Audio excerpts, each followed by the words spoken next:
जैसे कि एक आदमी आपके सामने आकर खड़ा हो और आप उसे देखते ही सोचते हैं कि कितना अच्छा आदमी है। अगर उसने आपके सामने गिड़गिड़ाना शुरू कर दिया, साहब देखिए मैं इतना अच्छा आदमी हूँ, मैंने इतनी अच्छाई की और इस आदमी ने मेरे साथ इतना जुल्म किया, आप उस पर ढह पड़े। हो सकता है कि वो किसी जेल से छूटा हुआ चोर हो सकता है वो आपको लूटने के लिए आया हो या आपको मर्डर करने के लिए आया। आप जान नहीं सकते कि आदमी कौन है, क्योंकि आप सत्य को जानते नहीं। सत्य को जानने का मतलब ये होता है कि आप उस चीज को जाने जो सब चीजों का सार और तत्व है।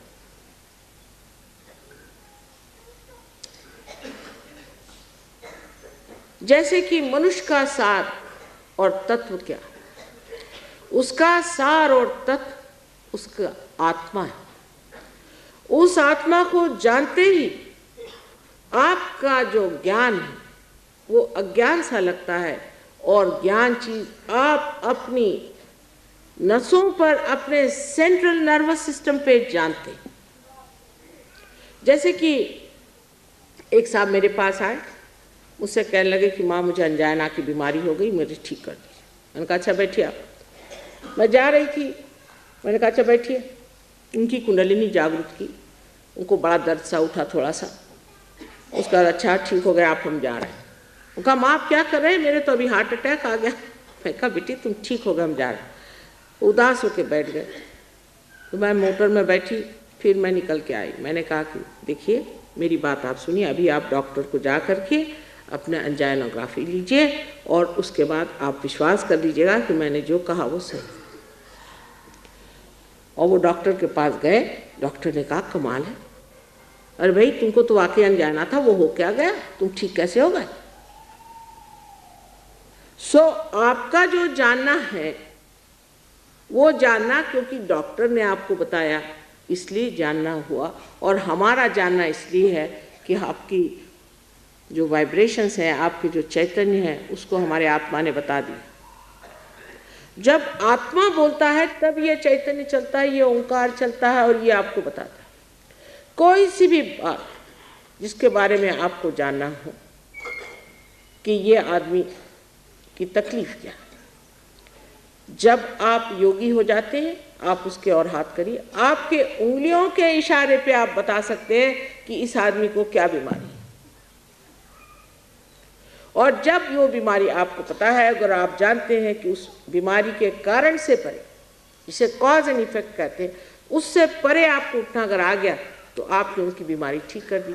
और उससे परे उठाना बहुत ही आसान है, उसको कुंडलिनी पर डाल दीजिए। कुंडलिनी जो है ये कॉज और इफेक्ट से परे है। अगर आपने उसको कुंडलिनी पर डालकर उसकी कुंडलिनी उठा दी, खत्म, काम खत्म, वो सब तबीयत ठीक हो गई उसकी।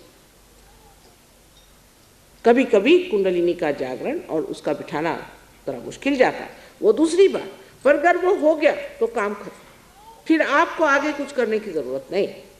जो इतनी बड़ी बड़ी कठिन समस्याएं हम लोग सोचते हैं और सोचते हैं कि इसमें इसका कारण ये है और इस वजह से परिणाम ये है और इस कारण परिणाम को ठीक करने से सब चीज़ ठीक हो जाएगी, कभी भी वो चीज़ नहीं ठीक होने वाली। मैंने आपसे पहले बताया कि एक चीज़ ठीक करिएगा तो दूसरी खराब हो जाएगी। उससे परे जो परमात्मा का साम्राज्य है, जो सहस्त्रार में विराजता है,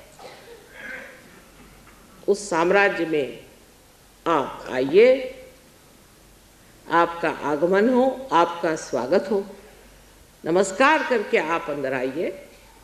और जब वहाँ आप बैठे हुए हैं तो किसकी मजाल है जो आपकी ओर आंख टेढ़ी करके देखे। मराठी में रामदास स्वामी ने कहा है, समर्थाचिया व कृपा है असा सर्व भूमंडली कोण आहे। जिसने समर्थ की ओर आंख तिरछी करके देखी, ऐसे सारे भूमंडल में कोई नहीं। लेकिन पहली चीज यह है कि आप क्या परमात्मा के साम्राज्य में आए हैं या नहीं, फिर आने के बाद वहां जमे हैं या नहीं। जमने की बात बहुत बड़ी सोचने की। तो सत जो है, जिसे हम सत कहते हैं, वो सत हमें अपने सेंट्रल नर्वस सिस्टम से जाना जाता है। कोई कहेगा कि माँ यहाँ पर ये फूल बिछे हुए हैं, ये हम अपनी आँख से देख रहे हैं ना, ये आँख हमारी जो है, ये हमारी सेंट्रल नर्वस सिस्टम बता रही है कि ये यहाँ फूल रखे हुए। फिर हम जब महसूस भी करें तो हम कह सकते हैं यहाँ फूल है, क्योंकि हम इसे महसूस कर सकते हैं। इसकी जानी जिसे कहते हैं, इसको जानना जो है, यही ज्ञान है, यही वेद है, जिससे विद होता है, जिससे बोध होता है। जो हमारे सेंट्रल नर्वस सिस्टम में जाना जाता है, यही हमारे उत्क्रांति का लक्षण है। और बाकी जो कुछ जाना है वो दिमागी जमा खर्च है या तो भावना की फेंक। इसलिए जब कुंडलिनी जा करके सहस्त्रार को प्रकाशित कर देती है तो हम सब ज्ञान के अधिकारी हो जाते हैं। आप सोचिए कि जब हमारे यहाँ ये संत साधु हुए थे, तब यहाँ न यूनिवर्सिटी थी, न कॉलेज था, न कुछ था, लेकिन ज्ञान के भंडार थे, दृष्टा थे। एक से एक लोग इस संसार में हो गए। लंदन में एक विलियम ब्लेक करके बहुत बड़े कवि हो गए हैं। अगर आप उनका भविष्य पढ़ें तो आश्चर्यचकित हो जाएंगे कि वो एक एक चीज़ को, सहज योग के बारे में उन्होंने इतने साफ तरीके से लिखा है कि बड़ा आश्चर्य होता है। ऐसे दृष्टा मार्कंडेय जैसे लोग अपने इस देश में हो गए, तो आप लोग क्यों नहीं हो सकते? शुरुआत में जरूर एक ही मछली पानी से बाहर निकली थी, उसके बाद 10-12 निकली होंगी, फिर 1,000 निकली हो, फिर उसके बाद न जाने कितनी मछलियां उससे निकल करके आज मानव स्थिति में बैठी हुई। उसी प्रकार अनेक वर्षों से हम लोगों ने तपस्या की हुई है, परमात्मा से योग मांगा है, मेहनत की है, और आज सर्वसाधारण मनुष्य बन करके संसार में आए हैं। और आज उसको प्राप्त करने की जो आपकी इच्छा है, ये आपका हक, ये आपका हक, और वो आपका हक पूरा होना होगा। जो साधु संतों ने कहा है, जो इन अवतरणों ने कहा है, वो सब सच करके दिखाना होगा। उसके लिए एक ही बस शर्त है कि कुंडलिनी का जागरण होकर के आपके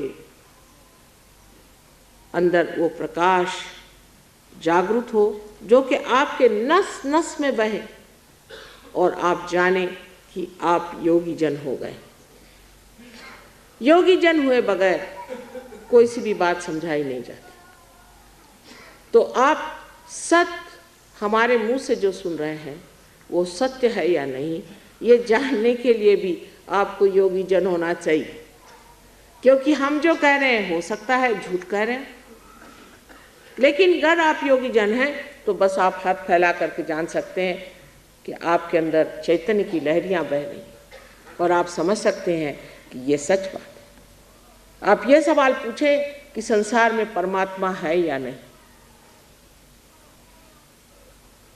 परमात्मा है, इसलिए आपके अंदर चैतन्य की लहरियां बहना शुरू। पर अगर किसी दुष्ट आदमी के लिए आप पूछे कि ये आदमी अच्छा है या बुरा है, तो हो सकता है कि ये तो पूरे चैतन्य बंद हो जाए, शायद आपको गर्मी आ जाए, शायद एक आध ब्लिस्टर भी आ जाए। लेकिन राक्षस को और संतों को पहचानने के लिए और भी बहुत सी तरीके हैं। बुद्धि से भी मनुष्य समझ सकता है,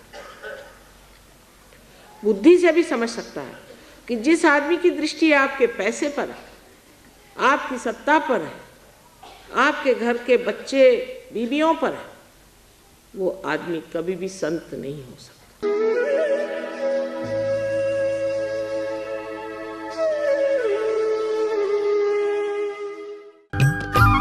सब्सक्राइब कीजिए कुंडलिनी जागरण को और प्रेस कीजिए बेल आइकन को, जिससे कि आपको मिल सके हमारी लेटेस्ट वीडियो सबसे पहले।